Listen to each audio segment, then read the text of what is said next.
So it's finally here, Power Rangers Unlimited v Coinless. Now, if you're a fan of zombies, The Walking Dead, survival horror, and Power Rangers, and you grab those genres and you mush them together, well, you get Power Rangers Unlimited the Coinless, written by Adam Caesar. And I gotta say, I really enjoyed this one-shot because it's been a long time since we saw Drakkon back in his own universe, but not only that, it's been a while since we've seen the Coinless in their universe as well. The last time we saw the Coinless was back in Drakkon New Dawn, and Drakkon New Dawn is kind of a controversial miniseries amongst the fandom. Some people love it, some people hate it, but when I've talked to a few people in the Ranger comic sphere, it's been a mixed bag amongst them, where some people didn't like how characters acted in that comic, some people didn't like how some things went down in that comic or that miniseries, and although the events get followed up in this one-shot, there's some things that happened in that miniseries that are left unanswered, and I do wonder if we'll get a follow-up on stuff like that later down the line, that being Evil Andros, which does not make an appearance in this one-shot at all, which I was thinking they'd show up, but they don't. But anyway, guys, let's talk about Power Rangers Unlimited v Coinless, because there is a lot to go over with this one-shot and discuss. So the issue opens up with Drakkon and Kia back in the world of the Coinless, and I love Drakkon's ego, where he's in full god mode now that he's back in his own universe, where he's like, my people have missed me, they've been wondering where I've gone, and I'll form an army and we'll take down Mistress Vile once and for all. And it's so funny, like, this guy's been gone for so long, and he thinks that, like, when he's gonna walk back into, like, his headquarters, walk back into his towers, he's gonna be greeted with open arms. But he's been gone for a while, and a lot has changed in this universe, and that is shown for certain, as when they're walking the streets, you don't see anyone inside. It looks deserted, but I freaking love Kia in this issue, where she is pissed off. She is just here for the ride, forced to work with Drakkon, forced to meet these people that she's never met before, and she's got to work with them. And every chance she gets, she's like either bad-mouthing Drakkon, she's like talking shit to him, she's trying to kill him, and I just love that she's not having any of this. But the first thing we see that signs aren't good here, and Dark Specter has his reach into this universe, is we start seeing these molten, like, lava people, and they are sentient, they speak, and they start attacking people. But Drakkon and Kia start getting attacked by them, and the artwork is really freaking great as we see them fighting them off. But of course, while this is going on, Drakkon and Kia are fighting amongst themselves, which has got to get a kick out of me. Like, Kia gets a punch in, Drakkon gets a kick in, and they're just getting swarmed by these Dark Specter zombies that are sort of barely able to speak, but they're just swarming people. And how they operate is quite the mystery, because they are zombies, and they do have this weird sentience that people have been turned into these things, but I wonder how they do it, because there's a scene where Kia's getting swarmed by them, and they're just like covering her up, so I'm guessing that's the process that happens. But the two are saved by none other than Trini and Scorpina, and they are packing weapons, especially Trini. Trini's got a freaking minigun when she shows up, which is pretty freaking crazy. Like, minigun minute with Trini right there. So it seems like this has been going on for a while, where Dark Specter's reach has been happening.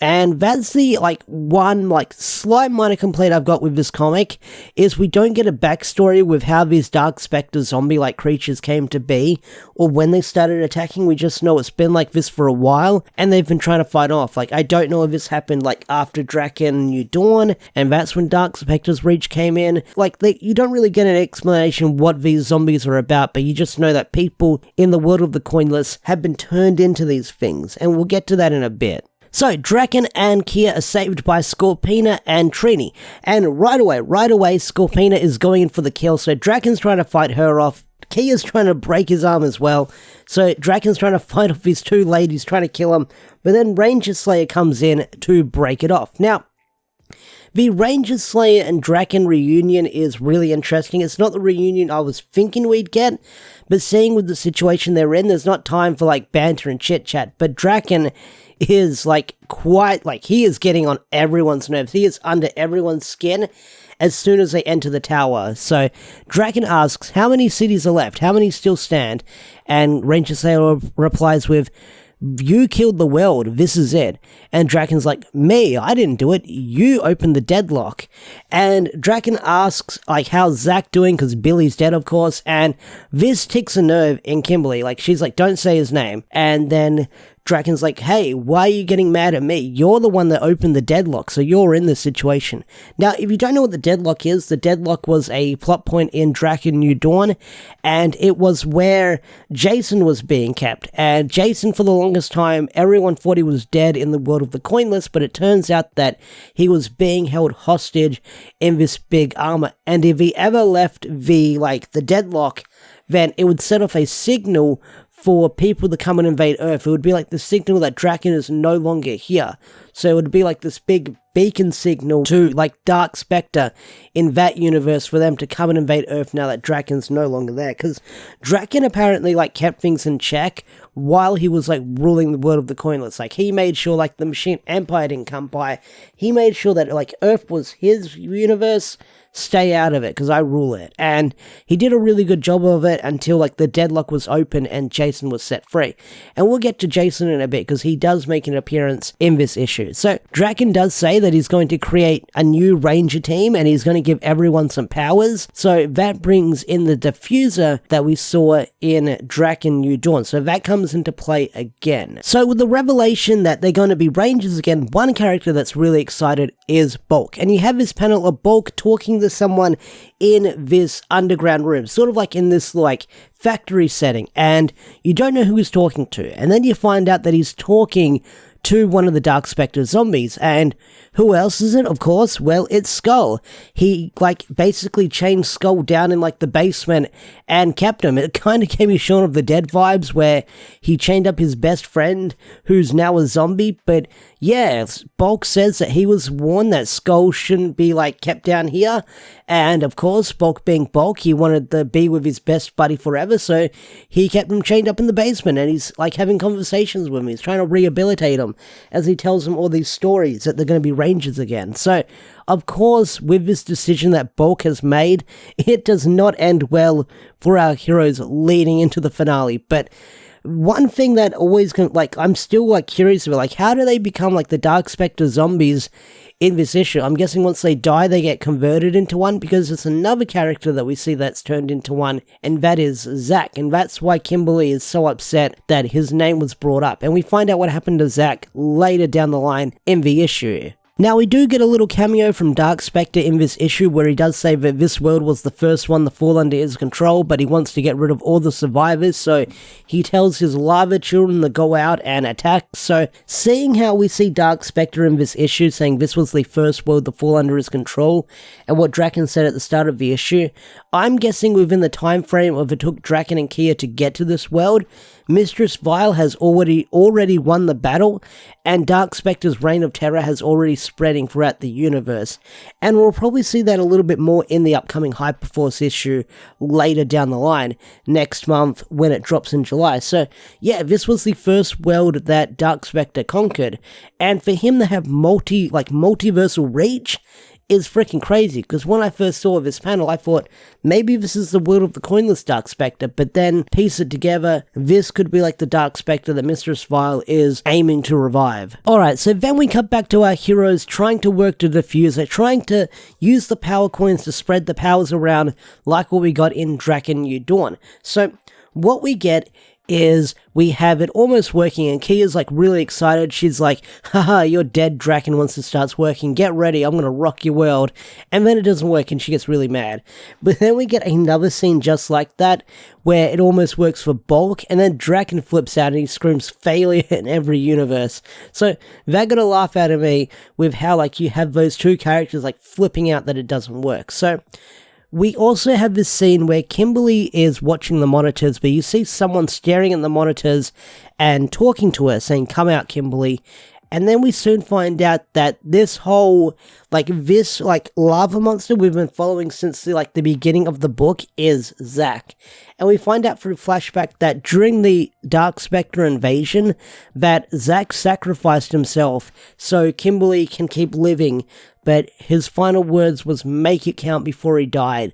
And that's sort of like the words that this Dark Specter Zack zombie can process as he's like moving around the city. So like I said, such a like Night of the Living Dead zombie situation that we've got going on here with these Dark Specter zombies. So after that, you then find out that Trini has got Billy's power coin the whole time. Now, if you don't remember, Billy's been dead in the world of the Coinless for the longest time. It was one of the big reveals we found out when we first visited this timeline where Billy was dead in this universe, but Trini's been holding onto the Triceratops coin the entire time, ever since like Drakkon New Dawn, and Kimberly kind of snaps saying, why didn't you use that earlier? We could have needed that, we could have used that.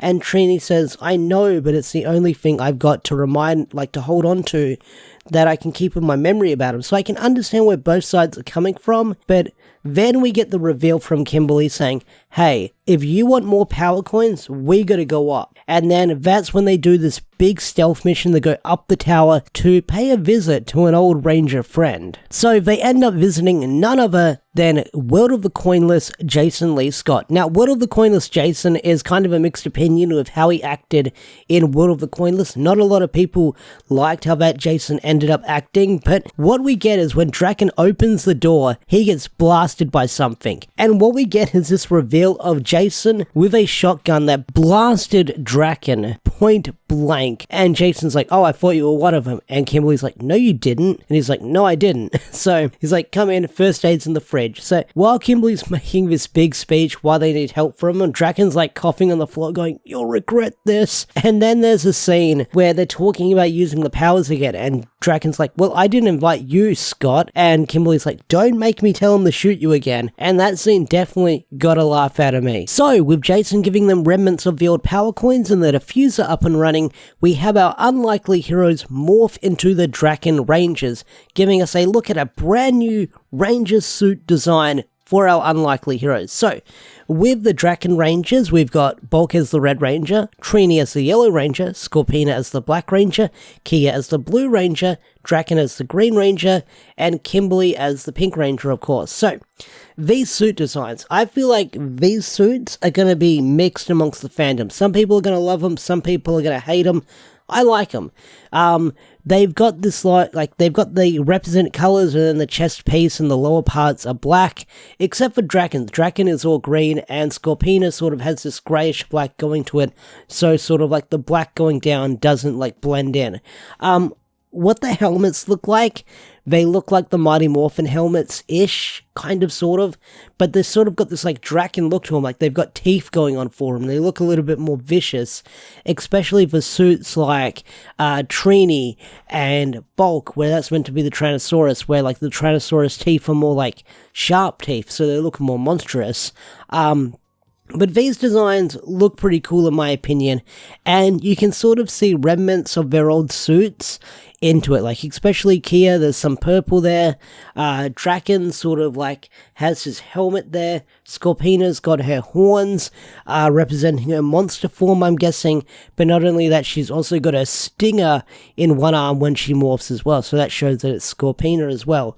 So, we've got that. So, they got to get back down to the bunker, and of course, Kia tries killing Drakkon now that they're morphed, but Kimberly stops her, and they say they got to focus on the mission.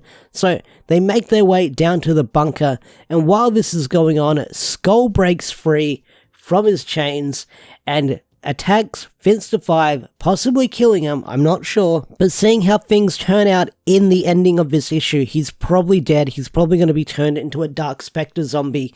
But Skull presses the big red button and lets in all the other Dark Specter zombies, and they start flooding in, and it is crazy as they're trying to fight him off. But while they're trying to fight him off, Kimberly stays behind, which she sort of grabbed to push Drakkon in, so she helps Drakkon in the end, which is crazy to see her do that, helping Drakkon while she stays behind. But as she plans on making her escape, she is grabbed by the Zack zombie, and she's left behind, and it's implied that she's probably dead because you don't see her color glowing on the diffuser. So, The issue ends on a pretty bleak note as they're not sure what to do now that they've lost Kimberly, but it ends with Drakkon saying, "We stick to the plan and we take the fight to Dark Specter," and then it says "The End?"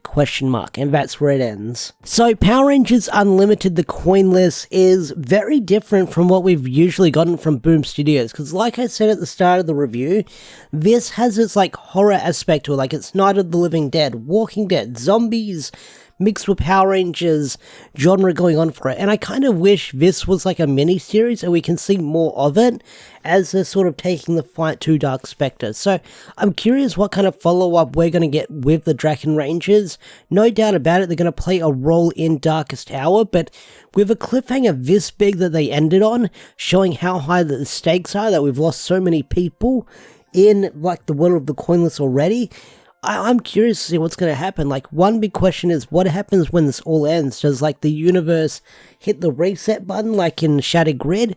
Or does Drakkon go back to, like, sort of ruling this world, but he's got a different perspective on things, but he's still a dickhead? So, we'll have to wait and see. But overall, this issue was really freaking great. Highly recommend reading it. You're probably going to have to read it if you need to keep up with Darkest Hour, that is for sure. But what did you guys think of the Coinless issue? Did you love it? Did you hate it? Tell me in the comment section down below. I'd love to hear your thoughts and opinions on this one-shot. If you enjoyed this video, hit that like button, subscribe to the channel if you're new. Don't forget to turn on notifications and stuff like that. And I will see you guys around as the Power Ranger comics continue. Peace out, take care, and thank you for watching. Bye!